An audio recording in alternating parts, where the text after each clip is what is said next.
নমস্কার। বঙ্গদর্শনের সমস্ত দর্শকবৃন্দকে প্রথমেই জানাই প্রণাম। আমাদের আজকের এই যে টেলিকাস্ট বা ব্রডকাস্ট এটাই বলুন, কারণ মাধ্যমটা তো ইউটিউব।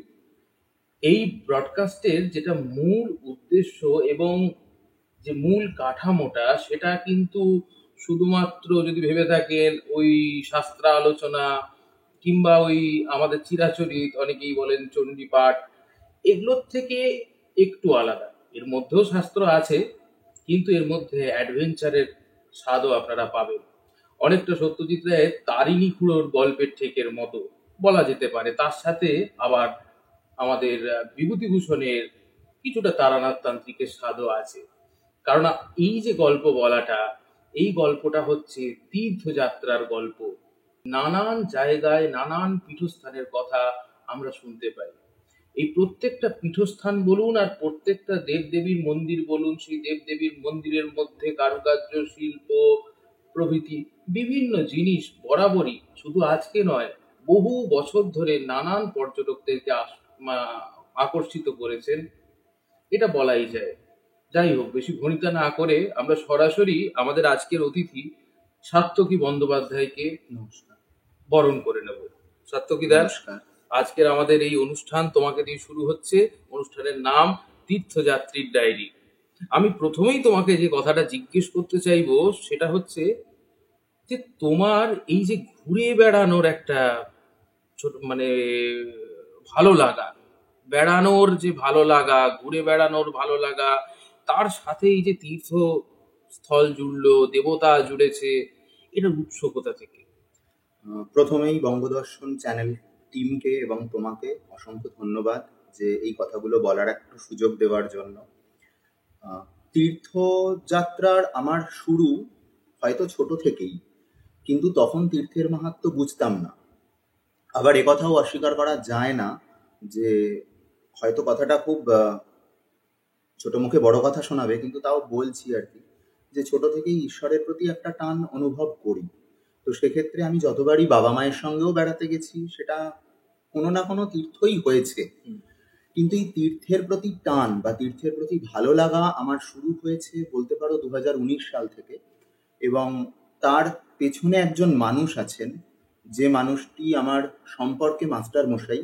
ডিরেক্ট আমাকে কোনোদিন পড়াননি উনি, উনি আমার ভাইয়ের প্রাইভেট টিউটর ছিলেন, কিন্তু তার সঙ্গে আমার সম্পর্কটা অনেকটা ঠিক গুরু শিষ্যের মতন হয়ে শুরু হয়েছিল।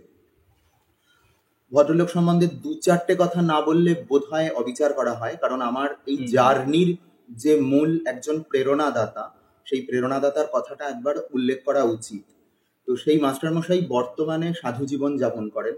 শঙ্করাচার্যের দশনামী সম্প্রদায় থেকেই ওনার সন্ন্যাস হয়েছে। তো তার কাছে আমি তার হিমালয়ের তীর্থ ভ্রমণ এবং নর্মদা ক্ষেত্রের তীর্থ ভ্রমণের প্রচুর গল্প শুনতাম, অভিভূত হয়ে শুনতাম। তো সেইখান থেকে আমার তীর্থের প্রতি টান। মানুষটি পেশাগত দিক দিয়ে ছিলেন মুম্বাই হাইকোর্টের চিফ জাস্টিস। পড়াশোনার এমন কোনো সাবজেক্ট নেই যা উনি পড়াশোনা করেননি, ঠিক সেই রকম উনি ঈশ্বর অনুরাগী।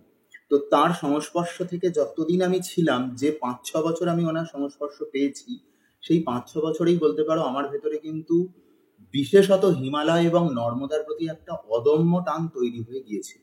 এবং সেই যাত্রাটা আমার শুরু হয় 2019-এর জুন জুলাই থেকে। আমার যাত্রা শুরু, যেটা এখনো পর্যন্ত চলছে।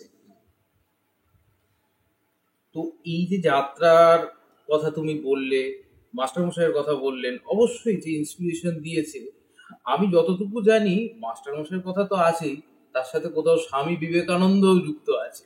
হ্যাঁ, স্বামীজি তো অবশ্যই আছেন। তার কারণ ওনাকে ছাড়া আমি কিছু ভাবতে পারি না। আমার নিজের জীবনের যা কিছু, পড়াশোনা বলো, আমার পেশাগত দিক বলো, বা যাই বলো না কেন, বা এই তীর্থযাত্রা, হোয়াট এভার, আমি সমস্ত কিছু চেষ্টা করি, পারি কতদূর আমি জানি না, যে স্বামীজির আলোকে সেটাকে দেখার।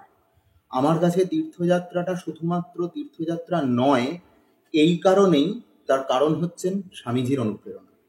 আজকে যদি আমরা তার জীবন যারা অনুধ্যান করেছি, তারা কিন্তু এইটুকু খুব ভালো করে জানি যে তার জীবনে দেশ এবং বিদেশের ভ্রমণের কিন্তু একটা বিরাট ভূমিকা আছে। তাৎপর্য আজ এবং তার এই ভ্রমণের পেছনে তাগিদ কি বা উদ্দেশ্য কি সেটা তার যারা জীবন অনুধ্যান করেছেন তারা জানেন। আর রবীন্দ্রনাথের আরেকটি কথাও আমাকে খুব আর কি হ্যামার করে এক্ষেত্রে, যে যদি তুমি ভারতবর্ষকে জানতে চাও তাহলে তুমি স্বামী বিবেকানন্দকে জানো। তো ঘুরে বেড়ানো, বিদেশ ভ্রমণ তো এখনো হয়নি, জানি না কোনোদিন হবে কিনা, কিন্তু ভারতবর্ষকেই আমি যেটুকু দেখেছি বা দেখার চেষ্টা করেছি তার পেছনে কিন্তু অবশ্য অবশ্য স্বামীজি। কারণ আমার কাছে তীর্থ ভ্রমণটা স্বামীজি শুধুমাত্র তীর্থ ভ্রমণ রাখেননি, এটা একটা তপস্যায় পরিণত করেছেন বলতে পারো। কারণ যেখানে স্বামীজি বলছেন, অনেক বড় উক্তি, আমি খুব ছোট করে বলছি এখানে, জাস্ট একটা লাইন, যে জগতে যদি কোথাও কোনো পুণ্যভূমি বলে কোনো দেশকে বিশেষিত করা যেতে পারে তো সেটা ভারতবর্ষ। আর জগতের যাবতীয় আধ্যাত্মিকতাও যদি কোথাও খুঁজে পাওয়া যায় তাহলে সেটা ভারতবর্ষ। তো এই ভারতবর্ষে ঘুরে বেড়ানো, সেটা মেয়র একটা তীর্থস্থান হোক বা একটা ট্যুরিস্ট স্পট, আমার কাছে কিন্তু দুটোই সমান। আমার কাছে একটা ট্যুরিস্ট স্পটও কিন্তু, মানে যদি কেউ আমাকে শুধুমাত্র গোয়ায় নিয়ে যায় বা কৌশানী নিয়ে যায়, আমার একটা লেখা আছে কৌশানীর ওপরে, সে কৌশানীতে তো অ্যাজ কোনো তীর্থ নেই, কৌশানী থেকে হ্যাঁ কোনো তীর্থ নেই, শুধু হিমালয় দেখা যায়, কিন্তু আমার কাছে সেটাও তীর্থ। তার কারণ এই ভারতবর্ষ, যে ভারতবর্ষ স্বামীজি পায়ে হেঁটে ভ্রমণ করেছেন, ভারতের আনাচ কানাচের থেকে ভারতবর্ষ কি সেটা উনি চিনিয়েছেন আমাদের। তো আমার কাছে সেই ভারতবর্ষের একটা জ্যোতির্লিঙ্গের মন্দির বা একটা সতীপীঠ যতটা পবিত্র, ভারতবর্ষের যে কোনো স্থানই আমার কাছে ঠিক ততটাই পবিত্র। এবং এই প্রেক্ষাপটে দর্শকদেরকে এটাও বলতে চাই যে এই কিছুদিন আগেই স্বামীজির ভারতবর্ষে প্রত্যাবর্তনের যে তিথি, তার 129 বছর আমরা উদযাপন করলাম। এবং সেই সূত্রটা ধরেও হয়তো জানি না, এই যে আমাদের পরিকল্পনা আজকে তীর্থযাত্রীর ডায়েরি, হয়তো স্বামীজির আশীর্বাদের মধ্যে অবশ্যই মিশে রয়েছে, হয়তো এটাই স্বামীজির ইচ্ছা। বঙ্গদর্শনের মূল ভিত্তিপ্রস্তরই কিন্তু স্বামী বিবেকানন্দ, শ্রী শ্রী ঠাকুর, শ্রী শ্রী মা।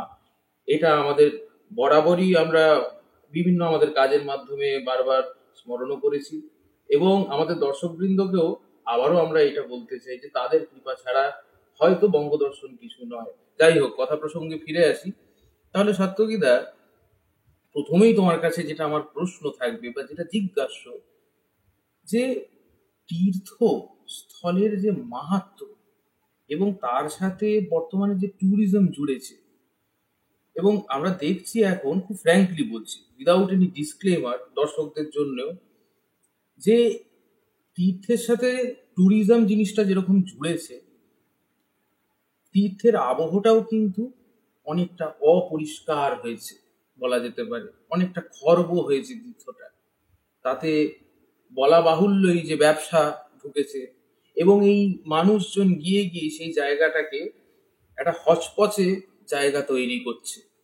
এই বিষয়ে তোমার অভিমত কি, এবং তীর্থস্থানের মাহাত্ম্যটা মানুষের কাছে কিরকম হওয়া উচিত? তীর্থ কি, মানুষ কি বুঝবে তীর্থের বিষয়ে?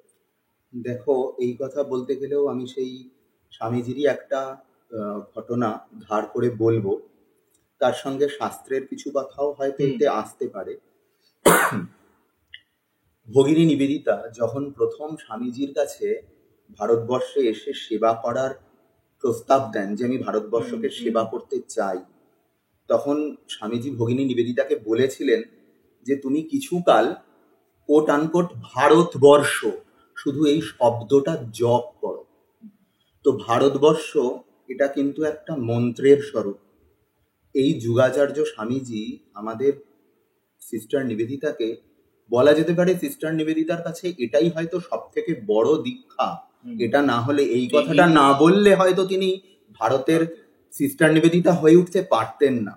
তো এই যে ভারতবর্ষকে জপ করো, এই বোধটা আমার মনে হয় প্রত্যেক মানুষের খানিকটা খানিকটা আত্মীকরণ করা উচিত। আর তীর্থের সঙ্গে ট্যুরিজমের যে কথাটা বললে, সেটার প্রসঙ্গে বলি, দেখো, ভগবানের দরজা সবার জন্য অবারিত দ্বার। আমরাও যেমন যাব, তার অবাধ্য দুষ্টু ছেলের মেয়েরাও যাবে, এটা নিয়ে কোনো এটা তো রয়েছে। কিন্তু যারা তীর্থের বিভিন্ন বডি রয়েছেন, বিভিন্ন তীর্থস্থানের গভর্নিং বডি যারা রয়েছেন, আমার মনে হয় তাদের এই বিষয়টাতে একটু নজর দেওয়া উচিত। গত বছর একটা ঘটনা দেখে আমি আঁতকে উঠেছিলাম যে ফেসবুকে দেখছি এই মে মাসে অক্ষয় তৃতীয়ার দিন যেদিন কেদারনাথ খুলছে, শ্রীভূমি স্পোর্টিং এর থেকেও বেশি ভিড়। কেন? মানে ওই দিন গেলেই কি সবকিছু হয়ে যাবে, আর অন্য দিন গেলে হবে না? প্রথম কথা। দ্বিতীয় কথা হচ্ছে, কথাটা শুনতে হয়তো একটু খারাপ লাগবে, আমি মার্জনা চেয়ে নিয়েই বলছি, না না, সত্য কথা তো কটুই হয়, তো আমরা যে জানাই। সবাই যারা কেদারনাথে যাচ্ছেন বা অন্যান্য তীর্থে যাচ্ছেন, তীর্থের মানসিকতা তাদের ভেতরে কতটুকু আছে? জায়গাগুলো তো শুধুমাত্র সেলফি বা রিলস বানানোর জায়গা নয়। যে হাইপটা আজকে কেদারনাথ হয়েছে, এবং এটা নিয়ে তুমি একটা খুব ভালো প্রসঙ্গ তুলেছো। এই গত বছর বোধহয়, হ্যাঁ গত বছর শেষের দিকে আমি একটা ট্যুরিজম পেজের থেকে ব্লক খেয়েছি। কেন ব্লক খেয়েছি? কারণ ভদ্রলোক বাঙালি, আমি নাম করতে চাই না, তিনি হিমালয়ে গিয়ে জমি কিনেছেন। হিমালয়তে জমি? হ্যাঁ, হিমালয়তে তিনি জমি কিনেছেন। এবার তিনি ট্যুরিজমকে ব্যবসা হিসেবে নিয়েছেন, নিতেই পারেন পয়সা রোজগারের জন্য, অবশ্যই তার নিতে জীবিকা পারেন, হতে পারে সেটা। তার জীবিকা হতে পারে। তিনি জমিও কিনতে পারেন, বিভিন্ন পান্থশালা, ধর্মশালা বা আশ্রম যাই বানানো হোক। সেটা তিনি ফেসবুকে ফলাও করে প্রচার করছেন, আপনারা কে কিনতে চান আমি ব্যবস্থা করে দেব। মানে চাঁদে জমি কেনার মতো বিষয়। এইটার তো কোনো প্রয়োজন নেই না। হিমালয়কে বা তীর্থস্থানকে তাদের মতন থাকতে দেওয়া উচিত। মানুষ যদি সেইটাকেও, মানে হিমালয়কেও যদি গড়িয়াহাট বানিয়ে ফেলে, তাহলে খুব মুশকিল আছে। তো এইটা আমি তাকে বোঝাতে চেয়েছিলাম তার ওই পোস্টের কমেন্টের মাধ্যমে, যে দাদা এটা করবেন না, আপনি কিনছেন দ্যাটস গুড, হ্যাঁ আপনি এটা কিপ ইট সিক্রেট, কিন্তু এতজনকে জানিয়ে কোথায় কিনলেন, কত করে কাঠা, কার সঙ্গে যোগাযোগ করবেন, আমার সঙ্গে যোগাযোগ করুন, আমি তাদের নাম বলে শেয়ার করে দেবো, নাম্বার শেয়ার করে দেবো। এটার প্রয়োজনটা কি আছে? এটা কি কোনো প্রয়োজন আছে? প্রয়োজনও নেই। এবং রিসেন্টলি যদি আমরা একদম রিসেন্ট ফেজ দেখি, যে এই যে মহাকুম্ভ আয়োজিত হয়েছে, সেই মহাকুম্ভ নিয়ে তো সোশ্যাল মিডিয়া হই হই রই রই করছে, নানান রকমের ঘটনা আমরা ইতিমধ্যে শুনতেও পাচ্ছি, ব্যবস্থা অব্যবস্থা সব মিলিয়েই চলছে। কিন্তু প্রসঙ্গটা এই খাতিরেও এখানে বলা দরকার যে সেইখানেও কিন্তু তীর্থ ব্যাপারটা সেই ঘুরে ফিরে তীর্থতেই আসছে, মানুষ সেখানে যাচ্ছে, এই হাইপের মধ্যে পড়ছে।